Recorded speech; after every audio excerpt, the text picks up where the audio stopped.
Thank you so much for staying with us. Welcome to the Twitter Jabs too. My name is Agi Oase, and we are continuing the conversation on Spina Bifida, or you can call it, I don't know, Bifida, and Hydrocephalus, which are birth defects. Well, we gave you all the details earlier on the Twitter Jabs, Priva and I.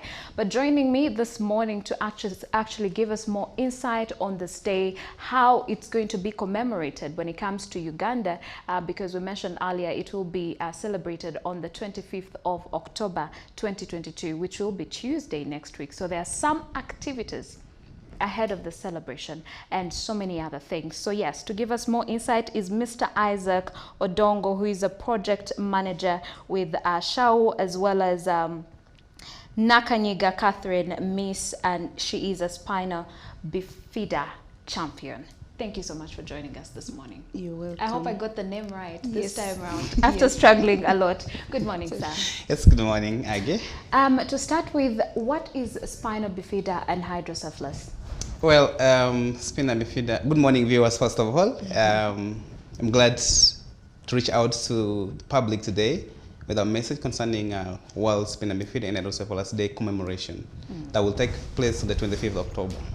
Yes, to start with, Spina Bifida and Hydrocephalus, these are two different conditions, but I would say they are sister conditions, that when you see Spina Bifida, there's most likely a chance that a child may also have hydrocephalus. So when we're talking about Spina Bifida, we really can't miss talking about hydrocephalus.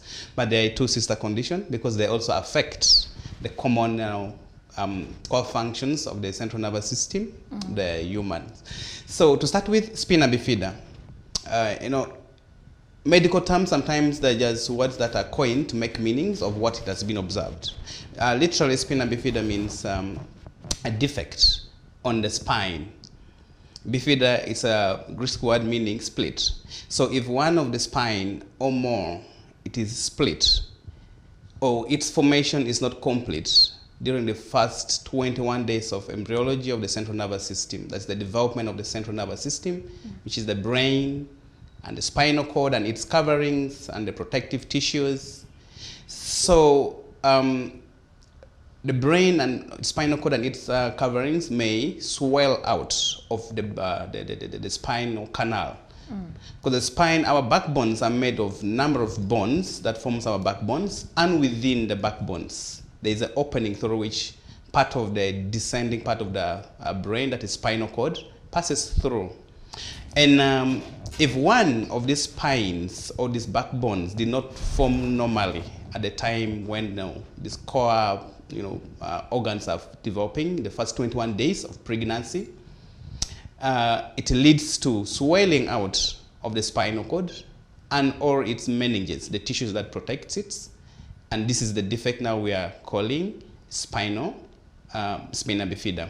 And Spina Bifida presents in various forms, as we shall see later. But you ask me what are these conditions are. Yes. So that is briefly what I can say about Spina Bifida. And the second one is hydrocephalus. Hydro means water, and the cephalus is the brain. So it means there is too much water, excess water within the brain. In the actual sense, every living human being has water in their brains. Mine is there, it's flowing normally. You have it as well. Everyone has water in the brain. But the fact here is that ours is flowing normally. As it's being produced within the brain, it is being drained and it's doing its core function for which it was meant to be. But in an event that something happened, and either the formation of its exit, the exit route, the drainage line, if it is blocked, or it get narrowed by a number of factors that we shall see later, it will lead therefore to accumulation of the CSF, the cerebrospinal fluid, but in a literal common layman's language, it's water in the brain. So if this water accumulates excessively, there's a buildup of pressure within the brain ventricles or the pockets within the brain that now pushes the brain tissues against the hard bones of our heads.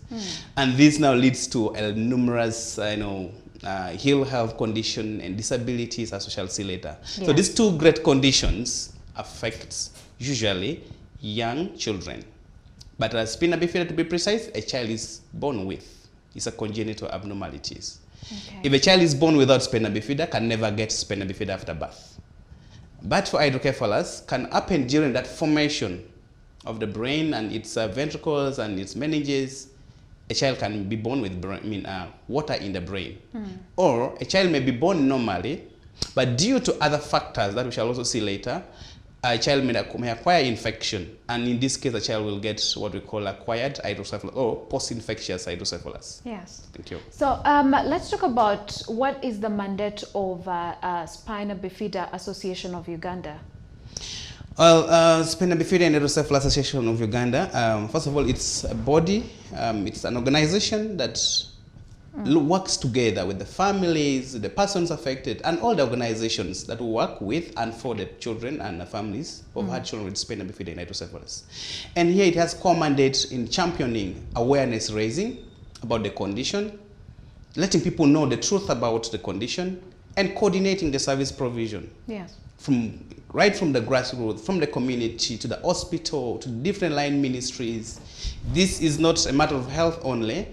And in fact, it is a health condition, but it concerns everyone. Yes. So SHAO, in short, that is the Spina Bifida and Hydrocephalus Association, has the core mandate in coordinating and championing awareness activities and defending the rights of persons affected by this condition and their family as well. Yes. Now, before we get to, every other detail in regard to it, Miss Catherine, thanks for joining us this morning. You're welcome. Now, as a Spina Bifida champion, kindly, briefly tell us about your story and how you've managed, to overcome it. Thank you so much, Aggie.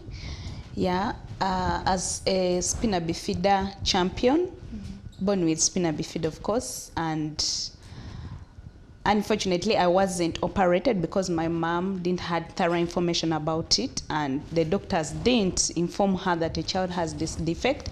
So she went back home and she rehabilitated me in a local way, using the chogelo, using the local herbs. So that's how I've grown up. And fortunately, I went to school. I've studied up to university.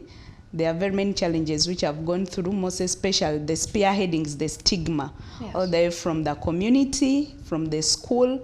Getting a school to admit you, it was very difficult, not until you pay extra money, or we go to a school whereby the head of the school is the headmistress, is the mother, who sat with my mom, and they're like, okay, this and that, we shall admit the child, but with precautions. And even up to the university, they were like, no, maybe you should sign this letter because of ABCDF. In case of anything, we are not questioned. So my school has also been, that's why I term it stigma, all the way from childhood to even up to now. I'm employed, and even getting unemployment, they shortlist you. You go for an interview, they realize that, oh, you have a disability, because on my CV I didn't put that I have a disability. So they're, oh, you have a disability. They end up not giving you. But at the end of that day, I finally got. So specifically, it all wraps up in stigma that is carried by the society, by some of the family members, by the school, everywhere, even in public transport. That, this one is going to delay us, let us go. They leave you there waiting for another taxi, yet time is what? Is not on your side. So, in short, stigma has been the most challenging issue that I've gone through, or I'm still going through as a person living Spina Bifida, as well as the different disabilities. I'm an amputee. I lost my leg because I got a wound that failed to heal. This came because my mom didn't have thorough information on how to manage a child with Spina Bifida. These wounds are some of the effects of Spina Bifida. So all those are some of the challenges that I went through, or I underwent through, to reach where, to become a champion. But since now I have thorough information about Spina Bifida, I came out to create awareness, to talk to young mothers, to talk to different women, all childbearing age mothers, to give them this information so that they don't be like my mom, who didn't have any information. So as much as possible, we are here to create awareness, to teach them what Spina Bifida effects on the management and the parenting of this child living with Spina Bifida, most especially a girl, because we are different from male, because us girls go through different challenges which are very hard for us to understand. Yes. So here I am to teach people about SBH. I must say I'm very much inspired. Thank you so much for your strength, and I do really think and hope, I'm most certain actually, that you are a ray of hope for people out there who, you know, are also going through it. Sure. Thanks for overcoming it. You're welcome. So she has mentioned some of the factors that are really affecting people living with these defects, and one of them is stigma.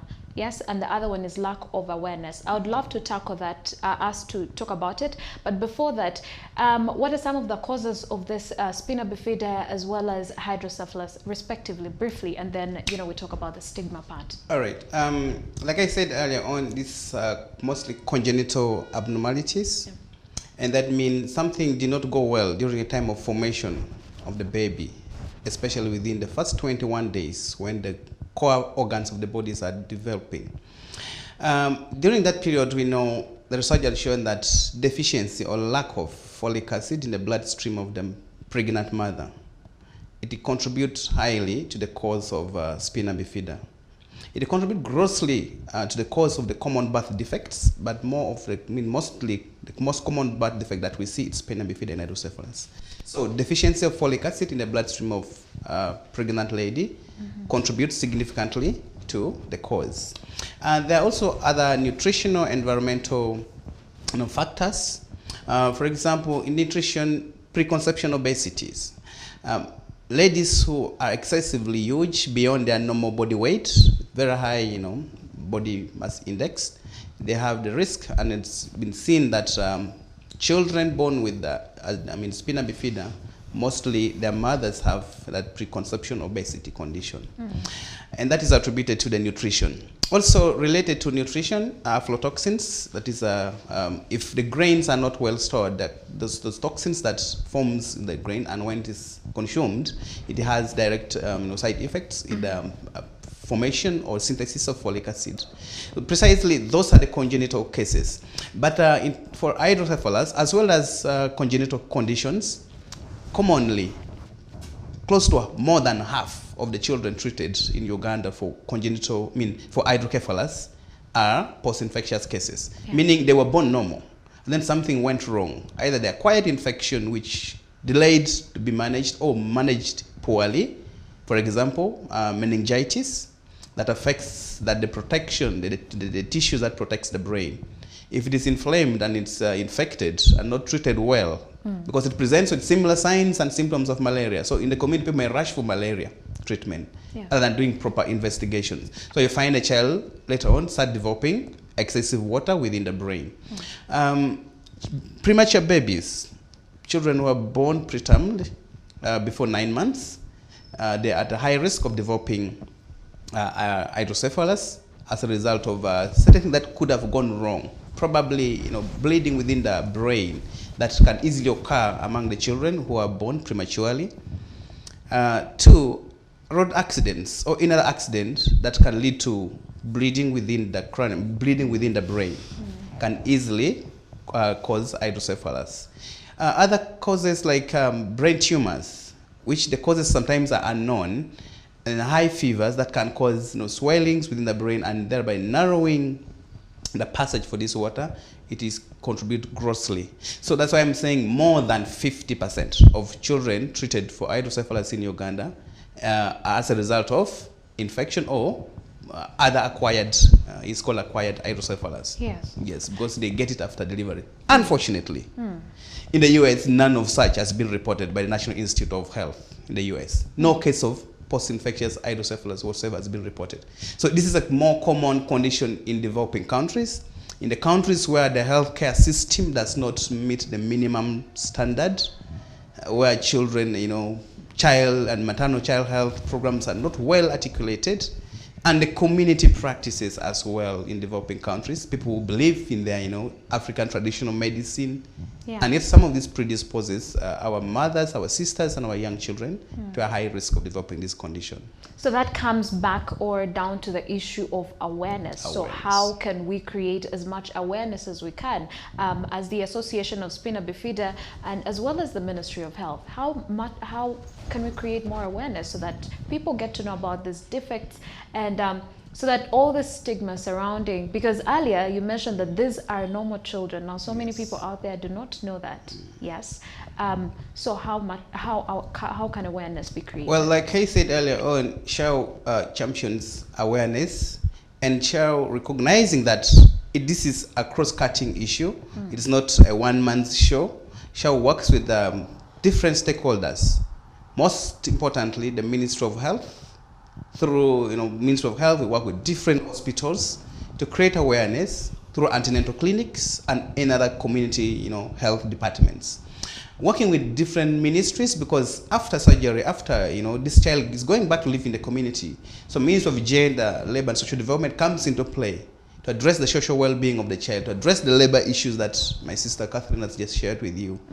Ministry of Education, these children have to go to school and they have disabilities resulting from the condition. And therefore, we need to work together, and share works together with Ministry of Education and different stakeholders, community leaders. We have structures in the grassroots that lives with the people within the community. We work with the already established structures like the village health team that Ministry of Health very much recognizes and recommends them for the commendable job they're doing. We work together with all these structures to see that accurate information in the simplest language possible is really shared with the community to demystify the myths and the practices that are pre-informed by such common African traditional beliefs. People commonly believe these children are not normal, they are ghosts, they are cars. Maybe as a result of, unfortunately, in the Central, people believe it is a disease of the rich people. And when I ask them why do you think it's a disease of the rich people? And yet the developed world is saying it's a disease of the poor. They were able to defend it and say, yes, the rich people make sacrifices. Oh, wow. And then therefore they get these children as a result of sacrifice. We are here to tell them, no, it's not as a result of sacrifice. Something probably went wrong during pregnancy and formation of the baby in the mother's womb, in the simplest language someone can understand. And probably after delivery, Ministry of Health emphasized so much, start antenatal visit early enough, delivery from the health facilities. But still we have our community members who prefer to seek service from traditional birth attendants. So we're here to demystify those myths and heal health practices so that people adopt the good practices and then change of attitude. Yes. Because when now they are able to know that these are the factors which contributed to this probably, because after discussing with the concerned, the affected person, they are able then to even single out by themselves. Because we shall talk to you until you are able to identify what probably went wrong. Yes. So that people don't, carry on this misinformation. People say it runs in the family. It is a disease of this kind of people. There is that research too, because it does show that it can be genetic. How true is that? Well, there is no accurate research that confirms it's genetic disorder, but rather a mother who has ever had a child with Spina Bifida has 5% risk, at least that has been observed among some families. And this 5% risk, well, it's attributed to mostly environmental factors and nutritional factors. Because it's hardly proven that if we come from the same clan, same family, and I'm living here in Kampala, I have a child with Spina Bifida. Probably my relative in the UK or elsewhere would also have it. But maybe my other close relative from within the same environment may have it. Yes. So it is mostly attributed to environmental factor and nutritional factor of individuals. Yes. And that's why the research on use of folic acid has been very much recommended. And that's why our theme this year is coined about national call for national action to reduce the prevalence of birth defects through food fortification. That means adding of new micronutrients into this food that we process and eat to address some of these nutritional factors. Nutritional diversity, trying to teach the community what you should feed on, and then supplements of now taking the already folic acid that has been processed. Yes, but yes. How much of that do we actually have in our health centers? Generally speaking, folic acid is one of the cheapest drug in the country. So it's accessible. It's readily available, but pregnant mothers have negative attitudes towards taking folic acid. One, they also have negative attitude towards starting, or seeking reproductive health early enough, like preconception counseling, hardly will you see our community seeking for preconception counseling. How do you prepare yourself to conceive? How do you prepare yourself to become pregnant? People think becoming pregnant, and they'll tell you it's an accident. It's not. It's not by accident. You have to prepare yourself. So such are the things that makes people, our pregnant mothers, sisters, don't take folic acid in time, because this is an incident that happened within the first 21 days of pregnancy. From day one when fertilization has taken place, by the end of 21 days, most of these core organs of life shall have been formed.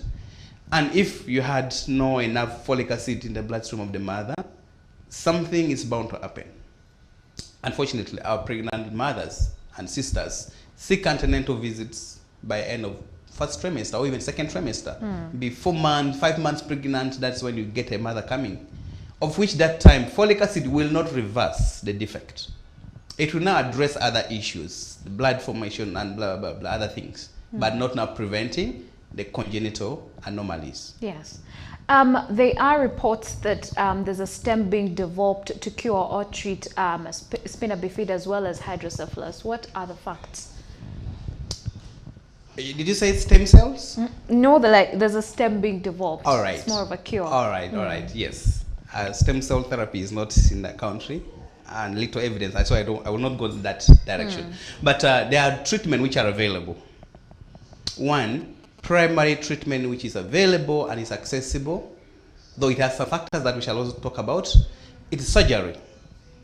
Okay. Once a child has been born with Spina Bifida and it's seen, because I said Spina Bifida presents in different forms. There are those forms that can hardly be seen at birth, there are those which are visibly seen at birth, and the form which can sometimes even be open and the water is leaking out and the wound is exposed. Yes. The primary intervention is surgery. In developed country, intrauterine surgery. It's being done when the child is still in the womb, and the surgery is done to repair that back.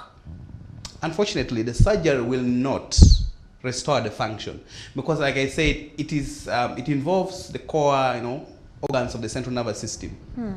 If the spinal cord is damaged, or if some of the nerves has been damaged, that means the child will lose the sensation. That part which was the part which was supposed to get innervation, to get stimulation from that particular nerve, will not work well. Yes. Surgery will not restore that, but surgery will close the back, prevent secondary infection, and let the child start growing, as just like another child. But it will not restore the function. What will now probably improve the functionality of the child is a series of rehabilitation program that has to be put in place. Unfortunately, this surgery in Uganda, it's only 2 public hospitals doing it. Mulago is doing a great job in doing neurosurgery. Bara Teaching Hospital is doing a great job. And we have one amazing non-governmental and not-for-profit hospital. That is Cure Children's Hospital in the East. Cure Children's Hospital is doing excessively, they're doing a very commendable job. I have seen their tweets, yes, they were really, they're doing commendable job in surgeries, completely free of charge. Now, the disparity here is the location vis-a-vis, the population. Yeah. If you look at Mulago is helping in Central, Barara it's in the West, then Cure is doing in the East. The challenge is now our poor community from different parts of the country can hardly access this because of transport issue. As well, we have private but for-profit hospitals in Kampala. Very many of them, they're doing surgery but at exorbitant cost. Exorbitant cost, yes. So this is the challenge. And why we call everyone, this national call for an action. We need the services to be accessible. But most importantly, we need a public health intervention to protect the community. And that's why we're talking about food fortification, folic acid consumption, and dietary diversity. Yes. That is also part of the awareness that you're doing very commendable work. Now, Ms. Catherine, I would like to know from you, how do you feel about the Spina Bifida, celebration, which will be next week on Tuesday, and the expectations for such a day? Thank you so much, Aggie.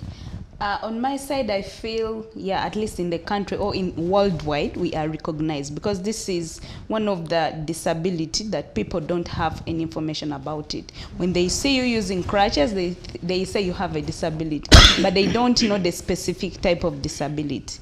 Yeah, so on my side, my expectation, since it is a national call, Minister of Health, Minister of Education, all stakeholders, I feel they will be able to know and to learn about this condition, Spina Bifida and Hydrocephalus. And I feel they will be able to give us a platform, to offer us a platform to create awareness, most especially as the youth, to create awareness, to teach people, to know how to prevent and to manage. Because when you manage it early, it is easier than managing it in a late ages. Yes, yeah. So that's my expectation, for them to give us their ears, to listen to our presentations, and to take it in a positive manner. Yeah. And also maybe a word to people out there, especially the children and other people who live with this condition, and also the caretakers, because you know, we can talk about the people who have the condition, but it also does affect the caretakers. So let's give them a word. Well, for the parents outside there, or the caregivers, the attendants to children living with Spina Bifida and Hydrocephalus, our call is to be calm and also take in any information that we are given. Let us be get ready to learn. Yeah, because the information is there. Learn about this condition and how to help the child you are taking care of. Then for the children, the youth, and adults, if you are living with this condition, Spina Bifida and Hydrocephalus, I know it's not easy, but it's us to accept. First and foremost, accept, because it will not be reversible. It can't be reversible, and there is no any miracle from any hospital or anywhere, but to accept, then you move on. Yeah. Then to the stakeholders, the government, anyone, we request all to take us in a positive manner, to bring us on board, to fight stigma, most especially in schools, in hospitals. Unfortunately, you go in the hospital, you say, I have Spina Bifida, I've come, like Moses, I'm a youth. If you go, you say that I want to see a gynecologist, oh, you want to see gynecologist for what? So they think that as people living with disabilities, maybe you don't have a problem concerned with the gynecologist or what. You're supposed to see general doctors. And some of my fellows, they are referred to Mbali Cure Hospital, that they are supposed to be treated in that hospital of Spina Bifida and Hydrocephalus. So my call is to the service providers, hospitals, schools, please take us in a positive way and help us create awareness to your fellows who have not had this information. Yes. It cannot be cured, but it can be managed. Thank you so much for that. Well, back to you, Mr. Odongo. Now, the day will be celebrated next week on Tuesday, the 25th. However, I do understand there's some engagements and activities that will be taking place ahead of that day. So take us through some of them and also the expectations for the big day. Well, thank you very much. Before I move into what will happen next week, I think I feel it's important to expound on what my sister has tackled, the reproductive health of the youth.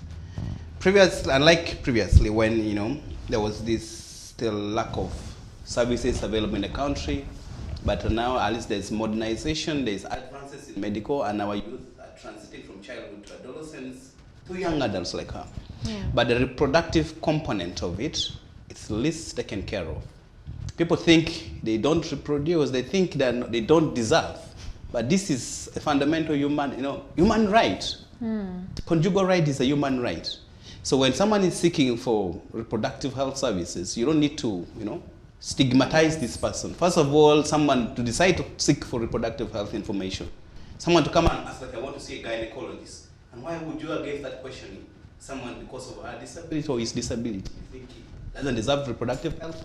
Come on. I think this is a big gap in the health service delivery, where, it's the health workers instead. as opposed to the community issues, but this is now to the health workers. Yes. Or a child presents with malaria, and just because you're seeing the head is big and you want to refer this child to go and see a neurologist, go referring to a neurosurgeon, can you first investigate and treat some of these other tropical conditions before you refer this mother to travel all the way from Kisoro to come to Mulago, all the way from Ubongi, far end of West Nile, to travel to Kampala or to go to Eastern Uganda, to Mbale. I think these are the gaps that we still have. Children reach, travel, and by the time they're reaching the hospital, their condition has worsened. And sometimes we lose some of those children because of the tropical conditions, which otherwise would have been treated from the district hospital, from the health center 3s.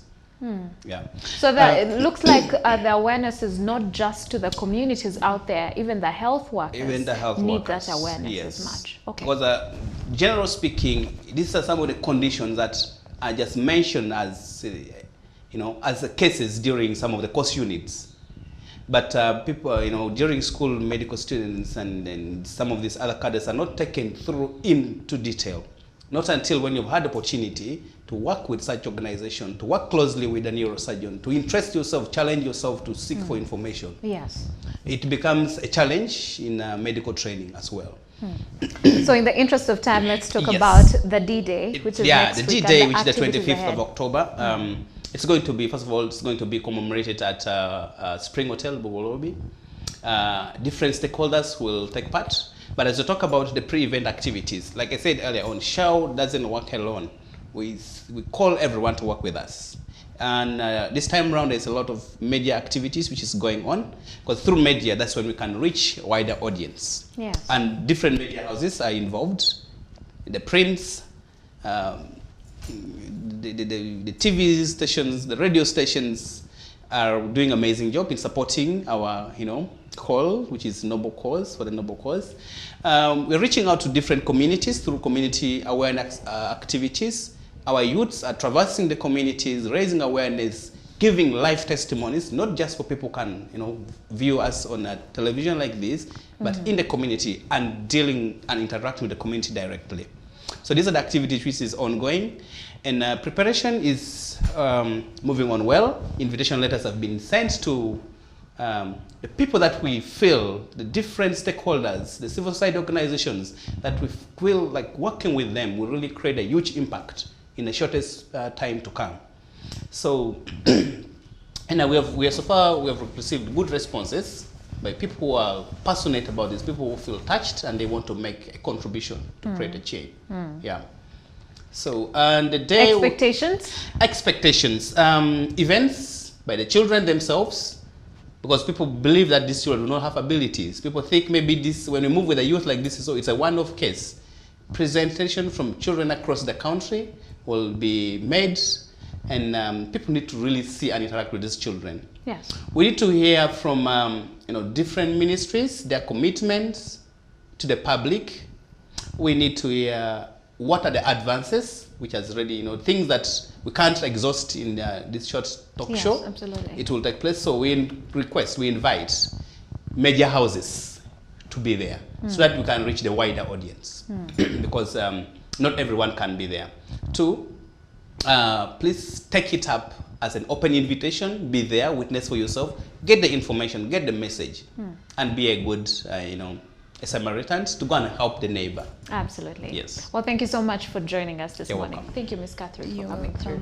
Well, I've been joined by Mr. Isaac Odong, and he's the project manager with SHAO, as well as Miss Nakanyiga Catherine. I have mentioned that right, and she's a Spina Bifida champion. Well, they have exhausted everything that you needed to know in regard to Spina Bifida as well as Hydrocephalus. So come next week, Tuesday, the 25th of October, I hope that you are part of that day. But also don't forget to be part of all, the engagements that will be happening ahead of that day. This is Sunrise at Sea. Coming up is our views. Don't blink.